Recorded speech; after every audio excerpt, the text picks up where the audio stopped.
Welcome. In this video, we're going to show you how to use the button as a moderator and presenter capabilities. First thing is you'll see you'll be invited to join the audio, just as the viewers. I can join listen only, but I'm going to join with the microphone. When I do, it puts me into an echo test. Just lets me check my audio. Test, test. Sounds good. Now I join. When I join, I see the presentation area here. Again, the public chat is visible by default, and the users list. When you join as a moderator, you have a square icon, which says this is all the moderators. The students, the viewers, join with circles. When I'm talking, you can see that I'm highlighting. I can mute myself here by just pressing the mute button. When a student unmutes themselves, you'll hear them, but you can also click and you can mute them as well. You may also see students join listen only. When the students join listen only, they can't talk, but they can hear you as well. Students can also set their status, which means their initials will be replaced by an icon. Here, you can see happy face, and I'm going to clear all the icons as well. As the instructor, you can start and stop the recording anytime. So here I'm going to do start recording, and a message appears. And I can also click it again to pause the recording. And I can start and pause the recording as many times as I want during the session. Other moderator capabilities, I can mute all the users. I can mute everyone except myself. And I can also lock the viewers down as well. So this means I can prevent them from sharing webcams, sharing microphone, public chat, private chat, as much as you want. This one here is if you want to prevent them from seeing everyone else's webcams, it means that they will only see your webcam, but you'll see all the students' webcams. To apply it, just close, and then you'll see an icon here next to their name that says they're locked. If you want to unlock the capabilities, go back to lock viewers. I can just turn off the locks, and then they'll be able to do everything again. You also have the ability to put students into breakout rooms. To do this, you choose Create Breakout Rooms. It shows you the list of students. I can drag and drop a student between each room. I can choose the number of breakout rooms, the duration, and I can also allow students to choose which breakout room they want to join. Let's set it to 5 minutes, and I click Create.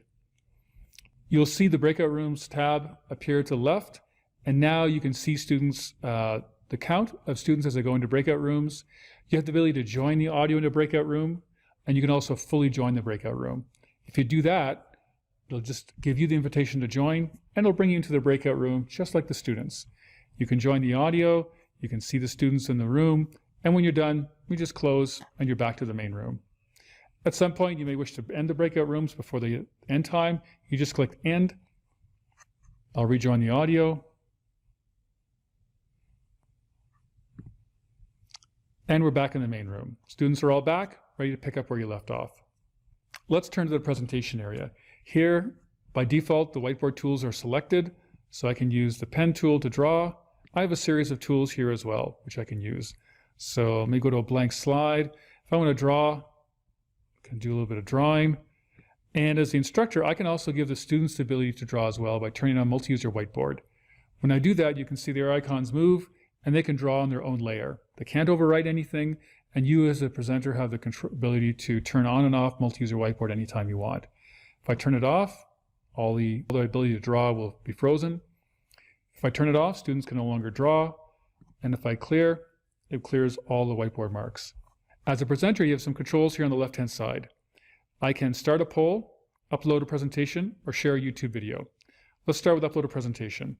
I can bring this up, I can browse my files, and here I've got something ready to go. This slide has a question on it. It could be a slide deck of 20, 40, 100 slides. Very efficient to share a presentation because it only downloads once to the user's computer, unlike trying to share your desktop, which we'll show in a moment. Here the slides have A, B, C, and D. Let's say I want to do a poll and want to ask the students, what is the result? Because it's actually formatted just fairly simply, what it actually realizes that you have a poll for A, B, C, D. You also have the polling option here, and I can choose A, B, C, D. So if I do it, the students are all presented with a poll. I can see there's one response, and I can publish the results. When I'm done polling, I just close the poll. And then I can clear the polling marks as well because they're just whiteboard. If I want to share a YouTube video, I click here, choose Share YouTube Video. I have a URL ready to go. Just click it, I do share video. The presentation area will become the video, and it will start playing, and all the students will see the same video. You as the instructor can scrub ahead to the video. They'll all scrub ahead to the same point, start playing. And if you pause, they pause as well. It's a really easy way to share a video with your students. If I want to stop sharing the video, choose stop sharing, and I choose stop sharing the video. It goes back to the presentation area. You also have the ability to share the screen. So I'm using Chrome, which makes it really easy. I click once to share the screen, it gives me some options here, and I can choose an application window, Chrome tab, or I can just go back, leave it at default, and choose here my entire screen. And then I click share. In a moment, the screen sharing will start up, and you'll see this kind of screen-on-screen effect just because I'm sharing my screen while I'm viewing it. Most of the times you'll just go to an application and you can start showing how the application works, and this is what users will see. When you go back, you can just stop the screen sharing anytime you want. And this becomes part of the recording as well. Finally, as moderator, you actually have the ability to make someone presenter, so you can make someone else presenter. And if I do that, Tara can move the mouse around and I can see the mouse moving. You have the ability to remove any user, and you can also promote them to moderator as well. Finally, when you're done, you have the ability to choose log out, or if you want, you can end the meeting, which would kick everybody out and start the recording. And that's it.